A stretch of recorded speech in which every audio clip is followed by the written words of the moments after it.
Materi kuliah Hukum Tata Negara. Topik ke-11 dari 75 topik.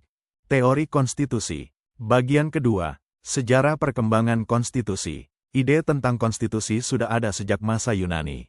Pada masa Yunani kuno, dikenal istilah politeia, yang memiliki pengertian sama dengan pengertian konstitusi dewasa ini, yaitu semua karakteristik yang menentukan sifat dasar yang khas yang dimiliki negara, dan hal tersebut termasuk di dalamnya keseluruhan susunan ekonomi dan sosial. Bagi filsuf-filsuf Yunani, seperti Plato dan Aristoteles, tidak ada pertentangan antara individu dan negara. Sebaliknya, negara adalah satu-satunya cara bagi individu untuk mewujudkan tujuan-tujuan terbaiknya dan manusia menjadi manusia yang baik jika menjadi warga negara yang baik. Menurut Aristoteles, klasifikasi konstitusi tergantung pada tujuan tertinggi dari negara, atau the ends pursued by states, dan jenis kewenangan yang dilaksanakan oleh pemerintah, atau the kind of authority exercised by their government. Tujuan tertinggi dari negara adalah kehidupan yang baik yang merupakan kepentingan bersama dari masyarakat, sehingga dibedakan antara konstitusi yang benar, atau right constitution, dan konstitusi yang salah, atau wrong constitution, tergantung pada apakah konstitusi diarahkan untuk mewujudkan kepentingan bersama atau tidak dalam negara. Aristoteles dalam bukunya yang berjudul Politika, membandingkan 158 konstitusi dari negara-negara, atau polis, yang ada di Yunani. Istilah konstitutio muncul pada masa Romawi kuno, akan tetapi istilah tersebut pada mulanya digunakan sebagai istilah bagi undang-undang yang dibuat oleh raja, atau the acts of legislation by the emperor. Cicero dalam bukunya De Republica menggunakan istilah konstitutio sebagai jus publicum regni, atau the public law of the realm. Di lingkungan kerajaan Romawi, istilah constitution digunakan juga sebagai istilah teknis untuk menyebut undang-undang yang disahkan oleh raja, atau the acts of legislation by the emperor. Pentingnya Romawi dalam sejarah konstitusionalisme terletak pada fakta bahwa peranan konstitusi dalam dunia kuno dapat diperbandingkan dengan peranan konstitusi Inggris dalam dunia modern. Konstitusi Romawi dimulai sebagai sebuah perpaduan harmonis antara elemen-elemen monarki, aristokratis, dan demokratis, akan tetapi berakhir sebagai suatu aristokratis yang tidak bertanggung jawab. Dalam perkembangannya, sistem pemikiran hukum di kalangan gereja meminjam banyak aspek hukum dari Romawi, dan salah satunya adalah istilah constitution yang digunakan sebagai istilah bagi peraturan eklesiastik yang berlaku di gereja. Di negara Inggris, istilah konstitusi bagi peraturan yang bukan merupakan peraturan gereja dimulai dengan peraturan Constitutions of Clarendon tahun 1164, yang merupakan aturan yang mengatur hubungan antara gereja dan pemerintahan Henry I. Setelah aturan tersebut, istilah constitution juga digunakan selain lex, atau UU, atau edictum, atau titah raja, pada berbagai sekular administrative enactment, atau peraturan administratif sekuler, atau peraturan administratif yang bukan diundangkan oleh gereja. Bracton, setelah beberapa tahun diberlakukannya Undang-Undang Merton tahun 1236, menulis artikel yang menyebut bahwa salah satu ketentuan dalam undang-undang itu sebagai a new constitution, dan mengaitkan satu bagian dari Magna Carta sebagai Constitutio Libertatis. Berbagai macam undang-undang kemudian disahkan di negara Inggris, yang bila ditinjau dari materi muatan adalah materi muatan konstitusi. Sebagai contoh adalah undang-undang yang memberikan jaminan perlindungan hak asasi manusia, yaitu Bill of Rights dan Habeas Corpus. Konstitusi Inggris adalah hasil dari perkembangan konvensi yang berlangsung lambat. Walaupun demikian, konstitusi Inggris dijadikan titik tolak pemikiran politik yang mencirikan abad ke-17 dan 18. Di Prancis, dalam waktu yang hampir bersamaan dengan di Inggris, istilah konstitusion digunakan untuk membedakan peraturan perundang-undangan biasa atau particular enactment dengan kebiasaan atau consuetude atau ancient custom. Karya J.J. Rousseau mengilhami dua revolusi besar yang terjadi Amerika Serikat dan Prancis pada akhir abad ke-18. Revolusi di Amerika tidak hanya terbatas pada Perang Kemerdekaan, tahun 1775 sampai tahun 1783, tetapi juga pada serangkaian perubahan demokratis dalam masing-masing 13 koloni Amerika dan disusunnya naskah konstitusi negara yang telah dikumpulkan dan dipublikasikan pada tahun 1781. Kumpulan naskah tersebut diterjemahkan dalam bahasa Prancis dan cenderung mengarah pada pembuatan konstitusi dalam periode revolusioner di Prancis. Revolusi-revolusi lainnya melahirkan negara-negara baru, dan paham bahwa harus dibuat persetujuan umum di antara mayoritas rakyat mengenai negara yang akan didirikan, menghasilkan konstitusi-konstitusi baru dari negara-negara tersebut. Seperti di Indonesia pada tanggal 17 Agustus tahun 1945, yang kemudian mengesahkan Undang-Undang Dasar pada tanggal 18 Agustus tahun 1945. Hal tersebut berlangsung hingga saat ini, bahwa hampir semua negara memiliki konstitusi yang menjadi dasar dalam penyelenggaraan negara. Piagam tertulis pertama yang dapat dibandingkan dengan pengertian konstitusi dalam arti modern adalah Piagam Madinah, tahun 622 Masehi. Secara keseluruhan, piagam ini terdiri dari 47 pasal ketentuan yang mengikat para pihak, yaitu 13 komunitas yang disebut secara eksplisit dalam piagam. Piagam ini dikenal dengan berbagai istilah, antara lain The Constitution of Medina, atau Montgomery Watt Charter, oleh R. A. Nicholson, dan Treaty, oleh Majid Haduri.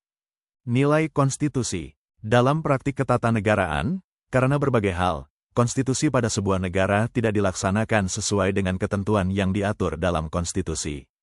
Hal tersebut dapat dianalisis berdasarkan penelitian yang dilakukan oleh Karl Lowenstein yang membagi konstitusi dalam 3 penilaian, yaitu nilai normatif, nilai nominal, dan nilai semantik. Nilai normatif. Sebuah konstitusi dinyatakan mempunyai nilai normatif jika konstitusi telah sah secara hukum dan dalam kenyataan sepenuhnya diperlukan dan efektif. Sebagai contoh dapat dikemukakan mengenai pasal 31 ayat 4 perubahan keempat Undang-Undang Dasar 1945 yang mengatur sebagai berikut, negara memprioritaskan anggaran pendidikan sekurang-kurangnya 20% dari anggaran pendapatan dan belanja negara serta dari anggaran pendapatan dan belanja daerah untuk memenuhi kebutuhan penyelenggaraan pendidikan nasional. Sejak tahun 2009, secara persentase, anggaran pendidikan sudah mencapai minimal 20% dari total APBN, atau anggaran pendapatan dan belanja negara. Nilai nominal. Sebuah konstitusi dinyatakan mempunyai nilai nominal jika konstitusi telah sah secara hukum tetapi dalam kenyataan belum sepenuhnya dilaksanakan. Sebagai contoh dapat dikemukakan mengenai pelaksanaan pasal 31 ayat 4 perubahan keempat Undang-Undang Dasar 1945 sebelum tahun 2009. Walaupun ditentukan dalam pasal 31 ayat 4, perubahan keempat Undang-Undang Dasar 1945, bahwa anggaran pendidikan sekurang-kurangnya 20% dari APBN dan APBD akan tetapi hal tersebut baru terpenuhi pada APBN tahun anggaran 2009. Tidak sesuainya jumlah anggaran pendidikan dalam APBN tersebut menyebabkan APBN digugat ke Mahkamah Konstitusi, atau MK. Sejak tahun 2005 sampai tahun 2008 putusan MK terkait hal tersebut ada 5 putusan, yaitu 1. Putusan nomor 012, Pu3, 2005, 2. Putusan 026, Pu3, 2005, 3. Putusan nomor 026, Pu4, 2006, 4. Putusan nomor 24, Pu-V, 2007, dan 5. Putusan nomor 013, Pu-V, 2007.